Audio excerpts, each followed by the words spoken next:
Welcome back. आज बात हो रही है हेल्थ डेटा की हैकिंग की। पिछले दिनों कई घटनाएं हुई हैं देश के अंदर। देश के बड़े इंस्टीट्यूट जैसे एम्स और आईसीएमआर पर साइबर अटैक हुए हैं और अब खबरें ये निकल कर आ रही हैं कि देश के कई बड़े राजनीतिकों का, कई नेताओं का, कई इंपॉर्टेंट पर्सनालिटी का डेटा चोरी हुआ है। बहुत सारे दूसरे लोगों का भी डेटा चोरी हुआ है। हेल्थ डेटा जो डार्क वेब पर बिक रहा है उसमें आपका हमारा हेल्थ डेटा भी शामिल हो सकता है। ब्रेक से पहले हमने बात की कि कितना गंभीर है ये मामला और इसके क्या नतीजे हो सकते हैं। अभिषेक बख्शी, तो क्या वक्त आ गया है कि जिस तरह हम देश की बॉर्डर सिक्योर करने के लिए हर साल एक बड़ा सा बजट बनाते हैं, एक बड़ी सी हमारी सेना है, लगभग उसी लेवल पर, उसी गंभीरता के साथ, लगभग उसी अप्रोच के साथ अब आपको आपका जो डिजिटल पूरा सिस्टम है, चाहे वो आपके हेल्थ इंस्टीट्यूट हो, चाहे आपके दूसरे इंस्टीट्यूट हो, वहां पर सेफ गार्ड्स खड़े करने पड़ेंगे। नहीं तो आगे चल के ये चीजें तो इसी लेवल पे और ज्यादा बढ़ेंगी और देश के लिए शायद सीमाओं से ज्यादा बड़ा खतरा यहां हो जाएगा। जी। एक बात समझने की हम सबको जरूरत है कि जैसे वॉर फ्रंट पे कुछ दिनों पे मूवमेंट्स होती है, साइबर वर्ल्ड में ये कंटिन्यूअस मूवमेंट जारी है।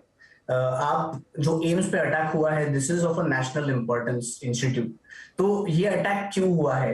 क्या इसके पीछे कोई नेशनल सिक्योरिटी या कोई एजेंसी का था? किसका डेटा उनको चुराना था या कोई टारगेटेड अटैक था?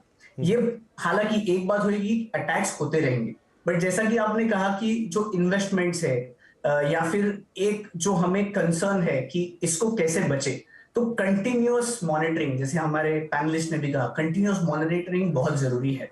और मॉनिटरिंग सिर्फ ऐसे नहीं कि आप आज आपके सर्वर पे अटैक हुआ है तो उनको कंट्रोल करो। दो चीजें होती है, एक तो नेटवर्क के अंदर आप पूरी सिक्योरिटी मेंटेन करो, उनको देखते रहो, और जो ये हैकर्स की दुनिया है, जो बाहर से अटैक होते हैं, उस दुनिया पे भी आपका कंट्रोल हद तक मॉनिटरिंग होनी चाहिए। वो कैसे करते हैं कि फायरवॉल के बाद जो भी आता है आपका, उस पे भी आपकी नजर हो। कोई आपके बारे में बात कर रहा है, कोई आपकी ऑर्गेनाइजेशन के बारे में बात कर रहा है, किस लेवल तक बात कर रहा है, क्यों बात कर रहा है, ये सारी जानकारी आज मिलना बिल्कुल संभव है अगर आप एक्सटर्नल मॉनिटरिंग भी करते रहे। और ये जरूरी क्यों है? ताकि आपको अर्ली इंटेल मिले। अर्ली इंटेल का मतलब यह है कि आज अटैकर अगर प्लान करता है कि मुझे एम्स टारगेट करना है, तो ये कोई एक दो दिन में नहीं होता। इसके पीछे एक दो महीने का काम है, और इन एक दो महीने में ये जरूर पॉसिबल है कि इस बातचीत को जो हैकर ग्रुप पे होते हैं या डार्क वेब पे होते हैं, वो कई कंपनियां पकड़ सके।